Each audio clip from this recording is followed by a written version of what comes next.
ایک بہت بڑے دیوبندی عالم ہیں مولانا اشرف علی تھانوی، ان کے بارے میں کہا گیا کہ کسی مرید نے ان کو آ کر کہا، کوئی امداد نامی ان کا کوئی رسالہ ہے، وہ خط لکھا کہ جی میں نے خواب میں دیکھا ہے اور میں کلمہ پڑھ رہا ہوں اشرف علی رسول اللہ کا، تو انہوں نے نہ صرف یہ کہ اس پہ کوئی منع نہیں کیا بلکہ کہا کہ اس سے تو ہماری تائید ہی ہوتی ہے اور یہ بات سامنے آتی ہے کہ ہم سب متبع سنت ہیں۔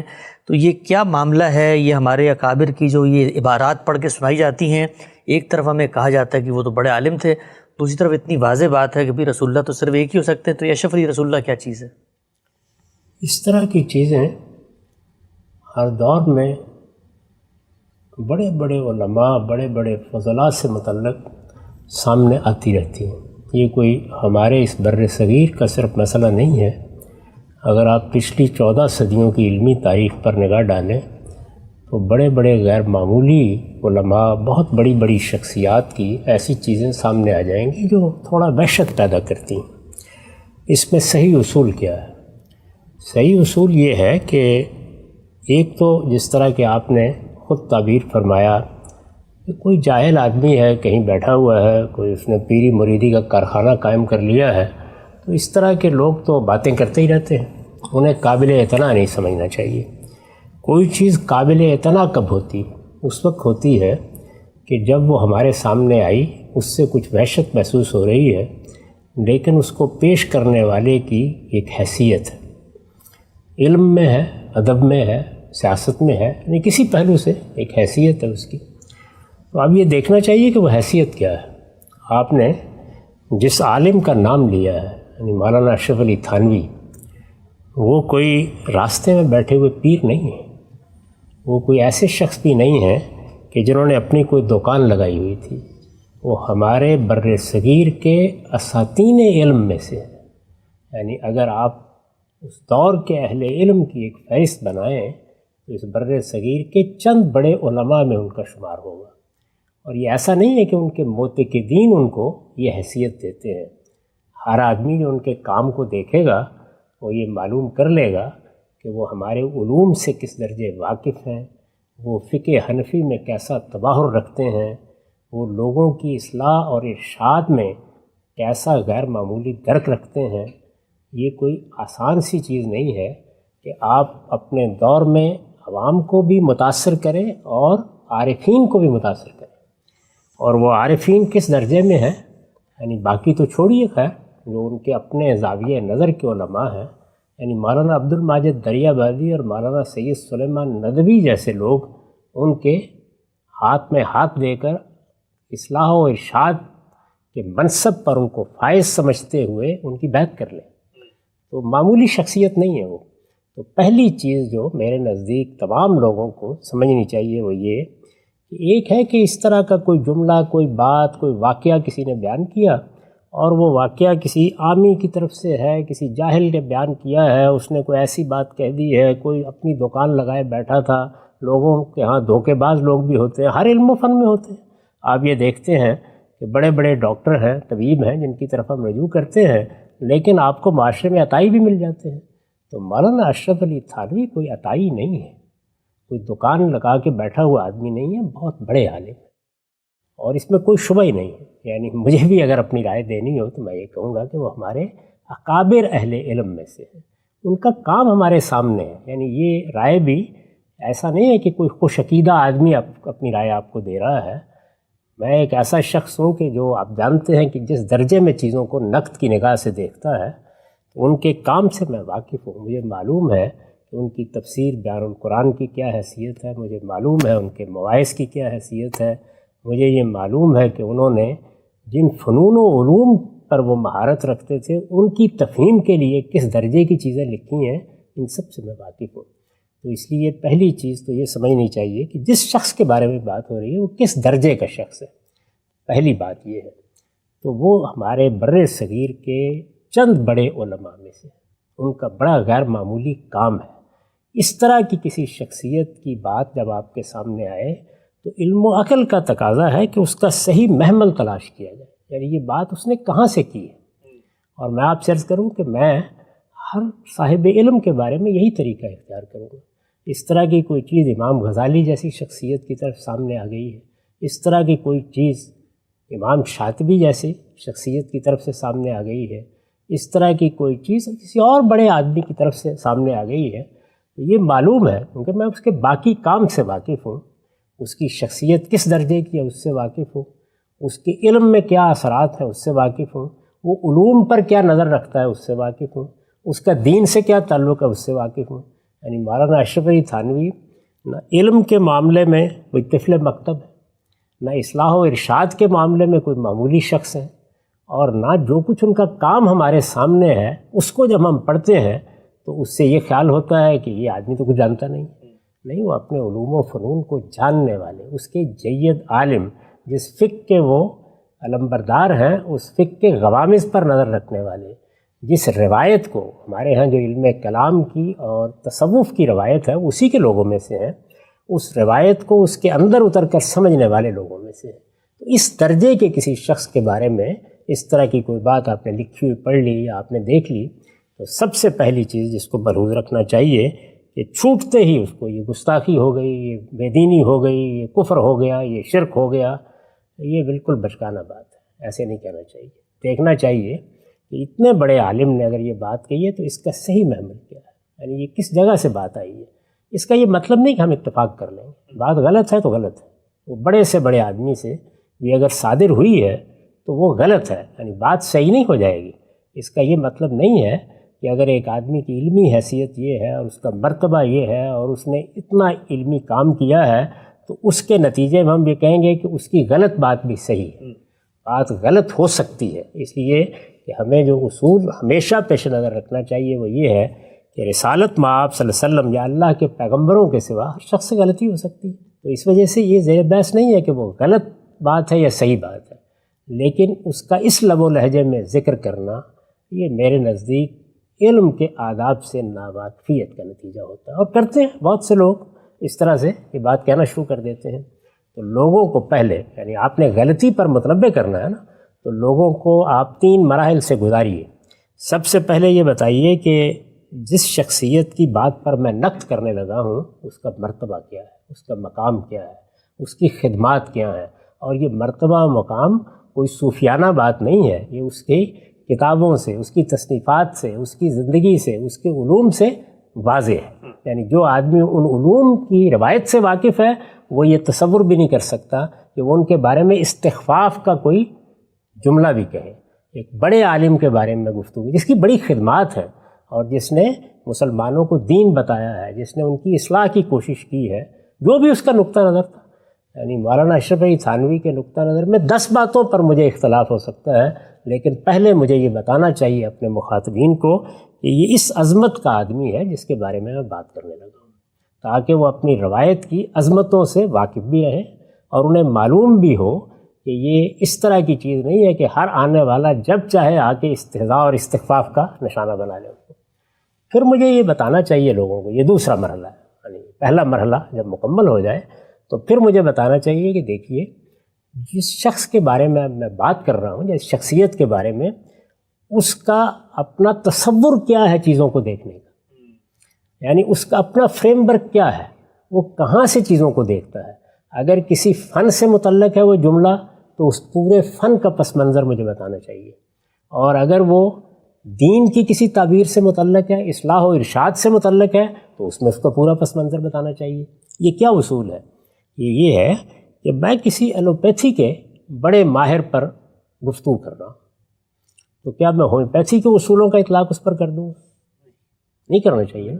یا طب قدیم جس کو ہم طب یونانی کہتے ہیں اس کے اصولوں کا اطلاق کروں گا؟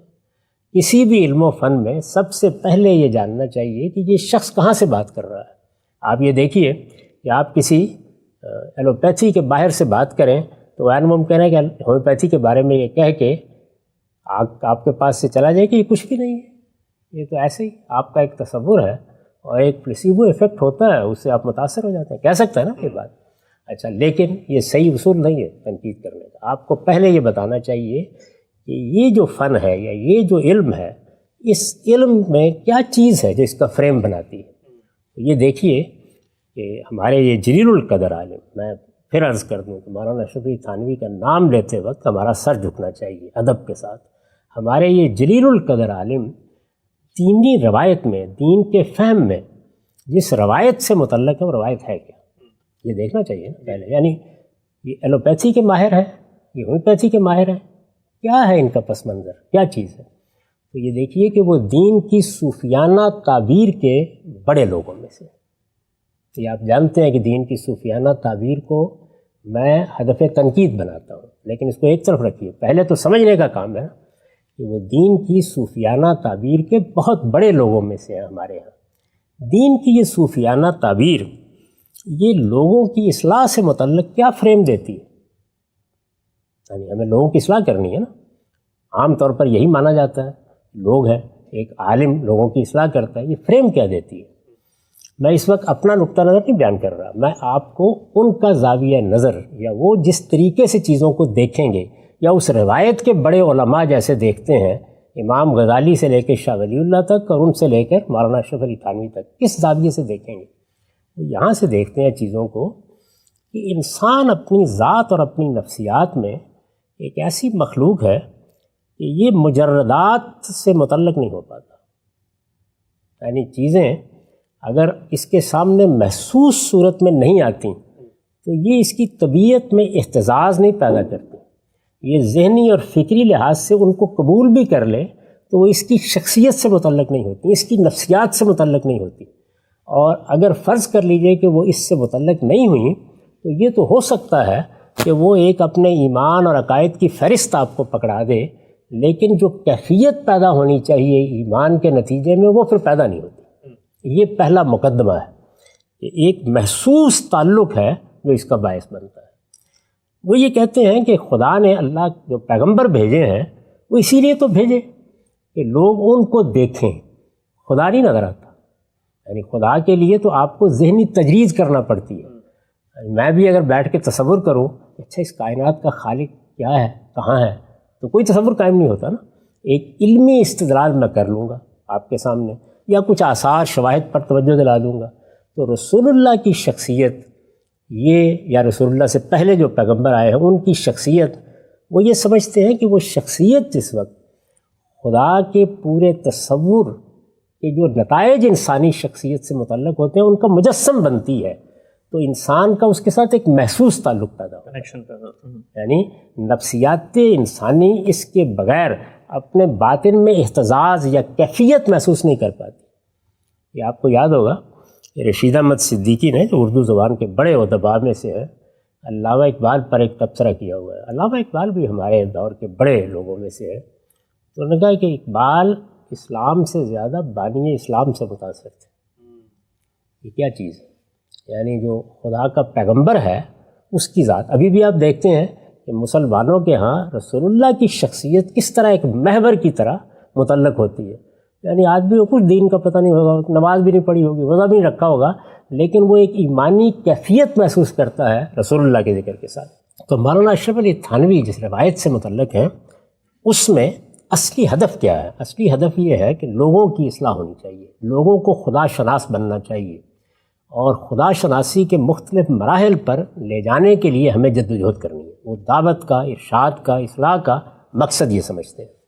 اب اس مقصد کو حاصل کرنے کے لیے میں نے عرض کیا کہ نفسیاتی لحاظ سے ان کا زاویہ نظر یہ ہے کہ جب تک ایک محسوس تعلق نہیں ہوگا تو نامحسوس حقیقتیں یا مجردات کے ساتھ انسان کو کیفیت پیدا کر کے متعلق نہیں کیا جا سکتا. میں یہ عرض کر رہا ہوں کہ ان سب مقدمات پر تنقید ہو سکتی ہے، یہ ایک الگ بات ہے، بات سمجھنی چاہیے پہلے ان کی. اس کے لیے اللہ کا پیغمبر دنیا میں موجود تھا تو یہ چیز حاصل ہو جاتی تھی. اب کیا ہو، اب تو خدا بھی نظر نہیں آتا تھا، پیغمبر بھی نظر نہیں آتا. یعنی خدا تو نظر آئے گا بھی نہیں قیامت تک، اس کے بعد ہی امکان ہے. لیکن یہ کہ پیغمبر کے معاملے میں چلے ایک توقع پیدا ہوتی تھی، نبی آتے تھے، اب تو کوئی امکان نہیں رہا. تو اب پھر یہ چیز کیسے پیدا کی جائے؟ وہ یہ کہتے ہیں کہ انسانی نفسیات کے لیے یہ ضروری ہے کہ کسی مرشد، کسی شیخ کو اس جگہ کھڑا کر دیا جائے. یعنی گویا خدا اس کے اندر بول رہا ہے، گویا وہ خدا کا منبع الہام بن گیا ہے، گویا اس کے ساتھ تعلق سے تم وہ منازل طے کر سکتے ہو تاکہ وہ پہلے ایک محسوس تعلق میں جڑ جائے تو پھر اس کو وہاں سے اٹھا کے اوپر لے جایا جا سکے. یہ فریم ہے اصلاح کا. دیکھیے مقصد کتنا اعلیٰ ہے. اس مقصد کے لیے جو فریم بنایا گیا وہ انسانی نفسیات کے کتنا قریب ہے، یہ تو آپ مانیں گے نا، یہ تنقید کسی اور وقت میں کر لیں گے۔ اس فریم کے اندر کھڑے ہو کر ایک شخص ہے جس نے ان کے ساتھ یہ ارادت کا تعلق قائم کیا ہے، مولانا اشرف علی تھانوی صاحب۔ وہ کس لیے آیا ہے؟ اپنی اصلاح کرانے کے لیے۔ جو اصلاح کا فریم ہے وہ مولانا کا یہ ہے۔ تو اب وہ کیا کریں گے؟ وہ یہ کریں گے کہ پہلے مرحلے میں میری آپ کی طرح یہ تقریر نہیں فرمائیں گے کہ عقیدت تو صرف اللہ کے رسول کی ہونی چاہیے، آؤ تمہیں خدا کی طرف پہنچاتے ہیں، خدا کی کتاب سے متعلق ہو۔ ہم تو ایک معمولی طالب علم ہیں، یہ گفتگو نہیں ہو سکتی اس فریم میں۔ اس میں اس شخص کو یہ بتانا پڑے گا کہ دین اپنی حقیقت کے لحاظ سے تمہارے مرشد میں مجسم ہوا ہے۔ یعنی اب گویا پیغمبر نے جو طریقہ دنیا کے اندر چھوڑا تھا اس کی تجسیم اگر ہو سکتی ہے تو اسی شخص میں ہو سکتی ہے۔ وہ اس طرح متعلق ہو تاکہ اس کی نفسیات پہلے بالکل درست رخ پر آ جائے۔ آپ کبھی اس زمانے کی جو جدید نفسیات ہے اس کے ماہرین کیا دیکھیے نا کہ کسی آدمی کو جب کسی نفسیاتی الجھن سے نکالنا ہو تو کیا کیا جاتا ہے اس میں؟ تو انسان جس وقت اپنی اصلاح کے لیے نفسیاتی الجھنوں میں مبتلا ہوتا ہے تو پہلے مرحلے میں اس کا تعلق ایک شیخ اور ایک مرشد کے ساتھ ایک زندہ تعلق پیدا کیا جائے۔ اس زندہ تعلق میں محبت ہوگی، غیر معمولی تعلق خاطر ہوگا، اور اس پہلے مرحلے میں آدمی کو نہ خدا اتنا یاد ہوگا نہ رسول اتنا یاد ہوگا۔ اس کیفیت میں آپ جانتے ہیں کہ خواب کیسے آتے ہیں، یعنی خواب کیا چیز ہے؟ خواب میں ہماری جو کیفیات ہوتی ہیں وہ ہمارے باطن میں جا کر مشہود ہو جاتی ہیں، یعنی کیا ہوتا ہے؟ ایک تمثیل میں بدل جاتی ہیں۔ تو اس شخص نے جب ارادت کا تعلق قائم کر لیا ہے تو ظاہر ہے کہ اس کے باطن میں جو احساسات پیدا ہوئے ہیں وہی خواب میں آئیں گے۔ ان احساسات میں مولانا اشرف علی تھانوی اب رسول اللہ کی جگہ پر آ گئے، یعنی تمثیل میں۔ دیکھیے یہ کوئی فتوے کی بات نہیں ہے، تمثیل میں۔ خواب میں تو تمثیل ہوگی نا، وہ اللہ کی جگہ پر بھی آ سکتے ہیں، سورس آف انسپریشن بن کے، سورس آف انسپریشن بن کے اس کے اندر وہ ایک تمثیل میں ڈھل گئے ہیں، اور وہ تمثیل ہے جس کو ہم خواب میں دیکھتے ہیں۔ ہم بھی ایسے ہی دیکھتے ہیں خواب، اس نے ایک خواب دیکھا ہے۔ اب جس آدمی نے اس فریم میں لا کر اس کی اصلاح کرنی ہے وہ اس موقع پر کیا کہے گا؟ کہے گا کہ میں تو کچھ بھی نہیں ہوں، یہی کہے گا نا اس کو کہ یہ اس بات کی دلیل ہے، یعنی پہلا مرحلہ تمثیل ہے اس کی، کہ پہلا مرحلہ طے ہو رہا ہے، یعنی تمہارے اندر وہ محبت وہ تعلق پیدا ہو گیا ہے، تم میری ذات میں سنت کا ظہور دیکھنے لگ گئے ہو۔ یہ چیز گویا اس کے لیے ایک مسرت کی چیز ہے کہ یہ ہو گیا ہے، اور وہ سمجھتا ہے کہ یہ حقیقت میں یعنی اپنی الجھنوں کے ساتھ میرے پاس آیا ہے، اس کی مجھے اصلاح کرنی ہے، پہلا مرحلہ طے ہو گیا، یہ جو غلطی کر رہا ہے یہ بعد میں ٹھیک کر لے۔ ایک معالج یہی کرتا ہے۔ اب ان کے فریم میں رکھ کے دیکھیے تو یہ بات اس طرح ہے، جب کوئی آدمی نہ اس بات سے واقف ہے، نہ یہ جانتا ہے کہ یہ صوفیانہ تعبیر کس طرح کام کرتی ہے، نہ اسے معلوم ہے کہ اس میں تصور شیخ کا مقام کیا ہے، نہ وہ دین کے ساتھ اس تعبیر میں اس کے تعلق کو سمجھتا ہے، تو وہ اس چیز کو استخفاف کا نشانہ بنا لے گا، اس کو گستاخی قرار دے دے گا، یہ خیال کرے گا کہ مولانا تو رسول اللہ بن گئے ہیں، ان میں سے کچھ بھی نہیں ہوا، کچھ بھی نہیں ہوا۔ یعنی خواب میں تو آدمی اپنے آپ کو اللہ میاں دیکھ سکتا ہے، تو اس میں تعبیر کی طرف توجہ دلائی جاتی ہے، تو انہوں نے تعبیر کی طرف توجہ دلائی ہے، یہ بتایا ہے کہ اس کو تم یہ خیال نہ کرو کہ میں رسول اللہ ہو گیا ہوں، نہیں، اس سے تمہیں اس بات کی طرف توجہ دلائی گئی ہے تمہارے باطن سے کہ جس شیخ کے ساتھ تم متعلق ہو وہ متبع سنت ہے، یعنی خدا کے پیغمبر کی تعلیمات پر عمل پیرا ہے۔ یہ بات ہے، بڑی حکیمانہ بات ہے، اس کا اپنا ایک مقام ہے۔ میں اس سارے تصور سے اختلاف رکھتا ہوں، لیکن یہ اختلاف کو بیان کرنے کا موقع نہیں، سمجھانا یہ مقصود ہے کہ جب آپ کسی چیز پہ تنقید کریں تو پہلے اس کو ان کی بالکل صحیح جگہ پر رکھ کر بتائیں وہ چیز کہاں کی۔ بہت ہی تفصیل سے آپ نے یہ بات بتائی کہ جس وقت کسی شخص پہ تنقید ہوگی تو اس شخص کا علمی مرتبہ، اس کا پس منظر اور پھر اس کا منہج اور استدلال کا طریقہ اور فریم ورک اس میں رکھ کے ہم دیکھیں گے